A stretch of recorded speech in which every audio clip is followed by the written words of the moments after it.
Olá pessoal, tudo bem com vocês? Bem-vindos então à nossa aula de automação industrial. Estamos falando sobre sistemas SCADA, né, os sistemas de supervisão. Na aula de hoje a gente vai falar sobre as animações, tá certo? As animações elas fazem parte do desenvolvimento das telas, ok? E eu quero saber, com a aula de hoje, como é que eu faço para criar uma animação do tipo liga e desliga para um equipamento. Por exemplo, eu tenho uma válvula, eu quero representar no sistema de supervisão se essa válvula está aberta ou fechada. Uma das formas mais comuns é por meio de uma animação de cor. Verde aqui significa que a válvula está aberta, vermelho significa que a válvula está fechada, tá certo? Então, como é que eu faço isso no sistema de supervisão? Bem, a primeira etapa, como a gente viu, né, lá no planejamento das telas de um sistema de supervisão, é a gente fazer a parte estática da planta, que seria todo o desenho aqui por trás, né, que representa o processo, que não tem animação, a parte fixa, né? Após a gente desenhar essa parte estática, que representa o processo, a gente vai colocar as animações para representar algumas partes de uma maneira mais dinâmica, certo? Então, a gente vai fazer o quê? Vai alterar algumas propriedades de alguns objetos, né? No modo runtime, lá no modo de execução, para que a gente consiga alterar nesse modo de execução cores, tamanhos, posições, preenchimentos, tá certo? E até mesmo figuras para a gente ter a impressão de movimento nos meus elementos. Como é o caso aqui, por exemplo, desses misturadores. Misturador, a gente consegue fazer uma animação para parecer que ele está rodando. Mas, na verdade, o que a gente tem são várias fotos em posições diferentes e quando a gente vai alterando as fotos, dá a impressão que ele está se movendo. Mesma ideia do GIF, né? São várias imagens ali sobrepostas e quando você vai trocando as imagens, você tem a impressão de movimento. Mesma ideia do desenho animado. A primeira animação que a gente vai ver, então, é a animação de preenchimento de cor, tá certo? A gente pode mudar o preenchimento dos nossos elementos, como eu fiz lá com a válvula, ok?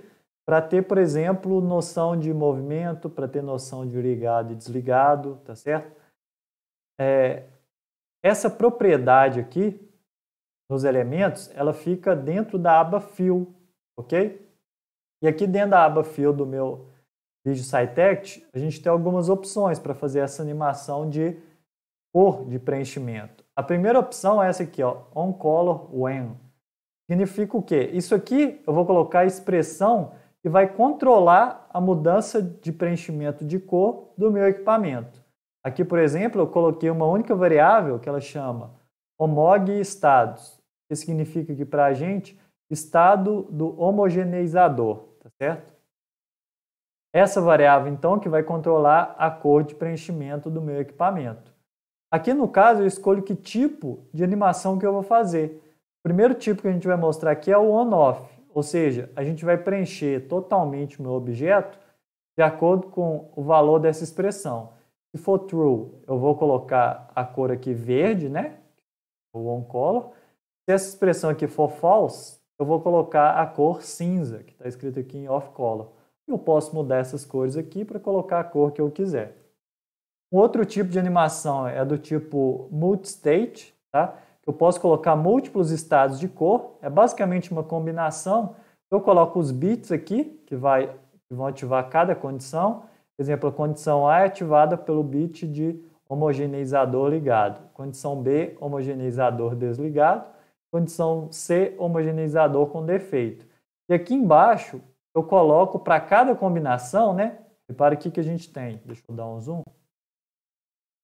A gente tem as letras sem estar em negritos, né, normal, e algumas letras em negrito.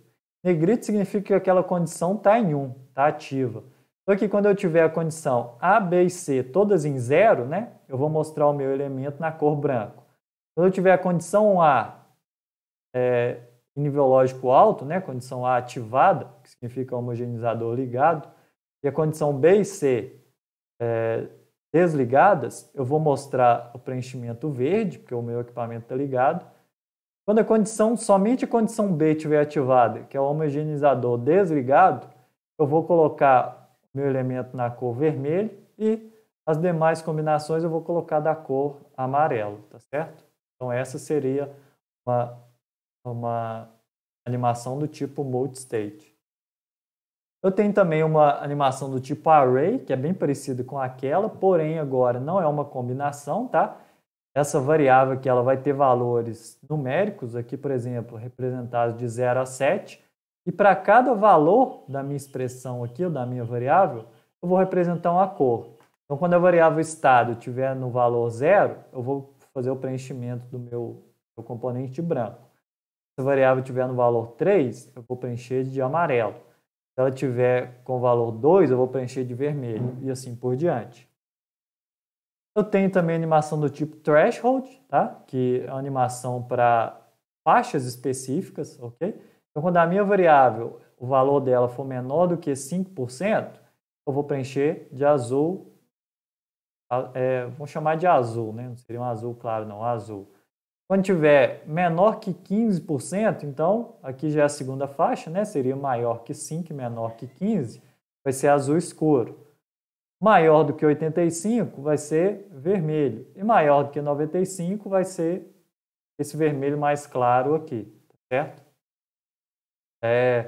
Os valores que não estão incluídos, então aqui, por exemplo, a gente vê que não está incluído os valores entre 15 e 85, né? Ele pega a cor que eu especifiquei na aba de aparências aqui, certo? Então, a animação só muda de cor para essas faixas. Se não tiver uma faixa definida, ele pega o valor que eu defini na aba aparências. E por último, a gente tem aqui uma animação do tipo gradiente, né? Ele vai mudar aqui de um valor mínimo até um valor máximo de uma maneira proporcional. Então, o próprio software ele já muda, né? Para o valor mínimo aqui de cinza até um valor máximo todo verde. E quando a minha variável que ela assume valores intermediários, o software pega uma cor intermediária indo do cinza para o verde, certo? Outro tipo de propriedade que eu tenho, né, é a propriedade do tipo level.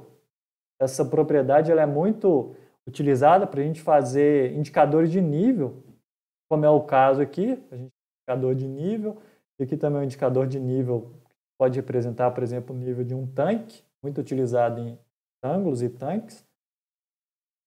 E aqui a gente tem basicamente a mesma ideia, né? Como é que eu faço essa animação? Lá na aba Fill, que eu estou fazendo uma propriedade de preenchimento, né? Eu coloco qual variável que vai dar o nível, né? Ela vai estar associada ao nível. Que, por exemplo, é o silo level, que é o nível do silo. Eu vou especificar o range dessa variável, né? Ela vai de 0 a 100. E aqui eu vou fazer a animação, por exemplo, no valor mínimo 0, até o valor máximo de 100, o valor do preenchimento. Eu coloco a direção do preenchimento, então aqui eu vou estar fazendo um preenchimento de baixo para cima. E a cor do background, essa cor do background aqui, vai ser a cor da parte que não está preenchida. Então aqui a gente tem, por exemplo, ó, o preenchimento é verde e tem uma parte não preenchida. O preenchimento é azul e tem uma parte não preenchida. Essa parte não preenchida eu posso alterar a cor dela por meio desse background color aqui, tá certo? Aqui eu escolhi, por exemplo, o branco. Quando eu fizer a animação, a parte que não está preenchida vai ficar branco.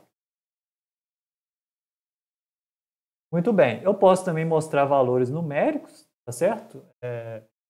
Nem sempre numéricos. A animação ela é chamada de numérica, mas eu posso mostrar textos também. Como é que eu faço para acessar essa propriedade? É na aba Appearance, tá? E depois eu vou em Display Value. Isso aqui para quando eu colocar um texto.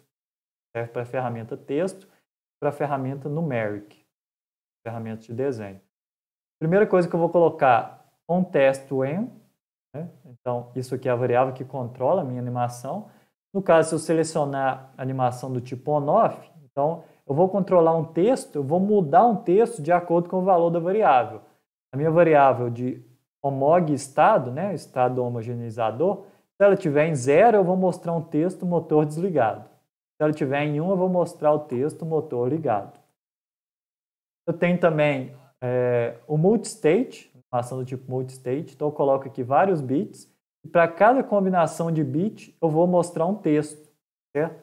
Quando todos os bits estiverem desativados, vai aparecer a mensagem motor desligado. Quando o bit, a condição A, né, o bit da condição A estiver ativado, eu vou mostrar motor desligado e assim por diante. Animação do tipo array, né? Então eu tenho uma única expressão para cada valor dessa variável minha aqui, eu vou mostrar um texto diferente. E o valor numérico, né, que é realmente mostrar um valor numérico, eu falo aqui qual variável que eu vou vai controlar o valor, né, que eu vou pegar o valor, aqui no caso é o mogtemp, temperatura do homogeneizador. Eu coloco qual o formato, então eu vou mostrar com 3 casas e uma casa decimal, ok? E por último, a animação do tipo string, né? Então eu vou mostrar um texto e esse texto vai estar dentro dessa variável aqui, dentro dessa tag. A tag estado, eu vou mostrar o texto ali dentro, ok? Vou cortar o vídeo por aqui. Já vou deixar o link, deve estar do lado de cá ou do lado de cá, tá certo? Para a nossa segunda aula é só clicar, já vai para a parte 2 da nossa aula.